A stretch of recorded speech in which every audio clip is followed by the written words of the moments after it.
नमस्कार दोस्तों, आपका स्वागत है सनातन प्रज्ञा में।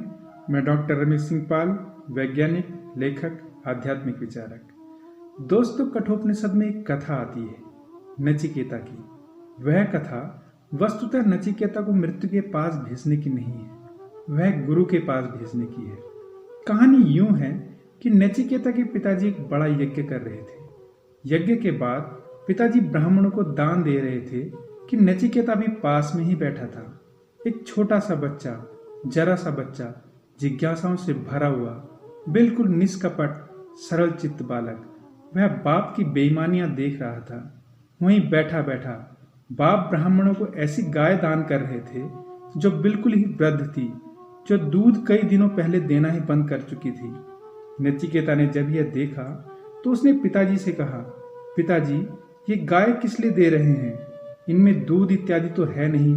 पिताजी को बड़ी नाराजगी हुई, क्योंकि वे ब्राह्मण भी नचिकेता की ये बात सुन रहे थे।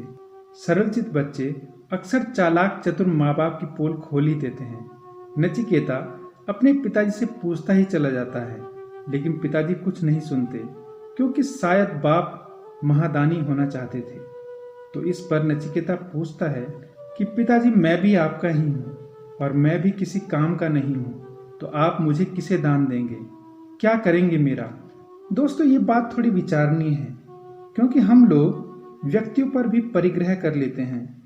हम कहते हैं मेरी पत्नी, मेरा बच्चा, मेरा पति, जैसे कि पति पत्नी कोई संपत्ति हो। मगर सदियों से ऐसा चलता रहा है, स्त्री को संपत्ति मान लिया गया। हमारे पुराणों में कई कहानियां हैं जिनमें नारी संपत्ति जैसा एक बेहुदा शब्द इस्तेमाल किया गया है। ये अपमानजनक है, क्योंकि कोई स्त्री हमारी संपत्ति कैसे हो सकती है? बाप बेटी का विवाह करता है तो कहता है कन्यादान। ये तो हद हो गई। दान, वो भी जीवंत आत्मा का।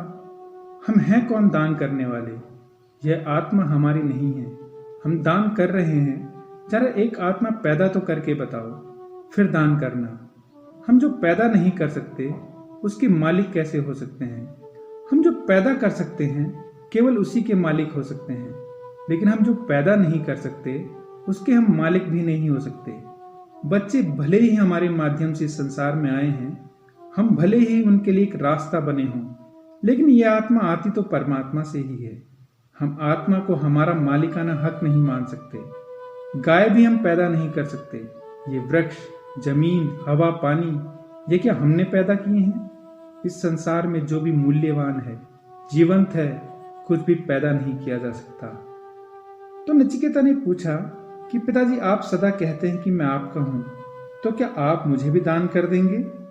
क्योंकि आप कह रहे हैं कि मैं सब कुछ दान कर दूंगा। आप सब कुछ दान करने वाले हैं, तो आप बताइए मुझे किसे दान करेंगे? इस बात से बाप बड़े गुस्से में आ गए। उन्होंने कहा कि हाँ, तुझे भी मैं दान कर दूंगा, मैं तुझे मृत्यु को दान दूंगा। तब नचिकेता फिर जिद करने लगे कि कब देंगे? तो बाप ने कहा कि जा, तू जा खोज मृत्यु को, क्योंकि मैंने तुझे उसे दान कर दिया, और निकल जा मेरे घर से। तो आगे कहानी कहती है कि नचिकेता गए मृत्यु के पास और 3 दिन तक मृत्यु के दरवाजे पर बैठे रहे, क्योंकि मृत्यु के देवता बाहर गए थे। गए होंगे लोगों को लेने के लिए, डॉक्टरों से जूझने के लिए। जब 3 दिन बाद मृत्यु के देवता आए और उन्होंने नचिकेता को देखा, तो वे इस सरल बालक की निष्ठा को देखकर बहुत खुश हुए, क्योंकि वह अपने पिता ब्राह्मण वाजश्रवा से कहीं ज्यादा सरल साबित हुआ था।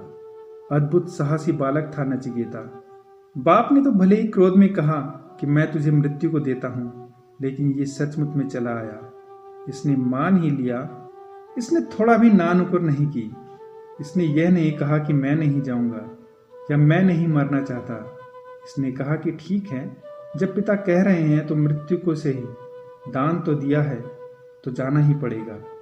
तो मृत्यु के देवता ने नचिकेता की सरलता, निष्कपटता और साहस से प्रभावित होकर 3 वरदान मांगने को कहे और वापस लौट जाने को कहा। इस पर नचिकेता ने कहा कि उसे सिर्फ एक बात जाननी है कि मरने के बाद क्या होता है। मृत्यु के बाद क्या कुछ बचता है या सब खत्म हो जाता है?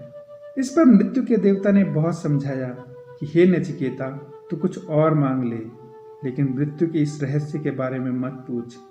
लेकिन नचिकेता नहीं माना वो कहता है कि मुझे तो बस जीवन और मृत्यु का वह राज बता दीजिए कि मृत्यु के बाद जो बचता है वो क्या है। वह जो अमृत है जो किसी भी देश काल में नहीं मिटता वो क्या है। फिर मृत्यु के देवता ने नचिकेता को अपना शिष्य स्वीकार किया और उसे अमृत के बारे में बताया जो जन्म और मृत्यु के परे है। दोस्तों, यह बहुत गहन कथा है जिसमें मृत्यु स्वयं गुरु है और देखा जाए तो मृत्यु से बड़ा गुरु इस संसार में कोई भी नहीं है। मृत्यु इस संसार के प्रत्येक प्राणी की गुरु है और जितने भी धर्म इस संसार में जन्मे हैं उन सब का कारण भी मृत्यु ही है। अगर मृत्यु ना हो तो फिर इस संसार में कौन परमात्मा के चक्कर में पड़ेगा। अगर कोई मरे ही ना, कौन सुनेगा भगवत गीता, कौन पूजेगा राम को, कृष्ण को, बुद्ध को। फिर हम किसी की भी बात तो नहीं सुनेंगे। हम कहेंगे हटाओ ये बेफालतू की बातचीत, जब सदा ही यहाँ रहना है तो ये परमात्मा की बात करने का क्या मतलब। अभी भी हम लोग कहाँ सुनते हैं, सोचते हैं कि 70-80 साल रहना तो पक्का ही है, 60 साल तो यहीं मजे कर लो। लेकिन जब उम्र 70 पहुंच जाती है तो मौत हमें डरा देती है, तो हम लोग थोड़ा थोड़ा सुनने लगते हैं। क्या पता परमात्मा सच में ही कहीं बैठा हो, तो फिर मेरा क्या होगा।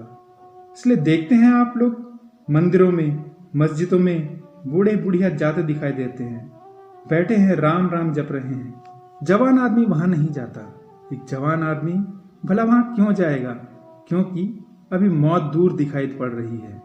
अभी जरा 2-4 हार्ट अटैक आने दो, बढ़ने दो ब्लड शुगर, होने दो कोई खतरा, पैर कपने दो, मौत का पहला झोंका आने दो, तब वह मंदिर जाएगा। फिर वह राम राम जपेगा, फिर वह माला फेरेगा। और एक बात दोस्तों मैं आपको और बता देना चाहता हूँ कि ये जो राम राम जपना होगा, ये जो माला फेरना होगा, बिल्कुल झूठा होगा। ये परमात्मा के प्रेम के कारण नहीं बल्कि मृत्यु के भय के कारण उत्पन्न होगा। और भय से किया गया कोई भी कृत्य बेचैनी को और बढ़ा देता है, उससे शांति और आनंद कभी प्राप्त नहीं होता। तो मैं कहता हूँ कि इस संसार में किसी भी वस्तु प्राणी से डरना, लेकिन परमात्मा से कभी भय नहीं करना चाहिए। भय विकृतता है, परमात्मा को केवल अभय होकर ही पाया जा सकता है। आज के लिए बस इतना ही। धन्यवाद। आध्यात्मिक उन्नति तथा मोटिवेशन के लिए सनातन प्रज्ञा से जुड़े। जीवन में बदलाव अवश्य आएगा।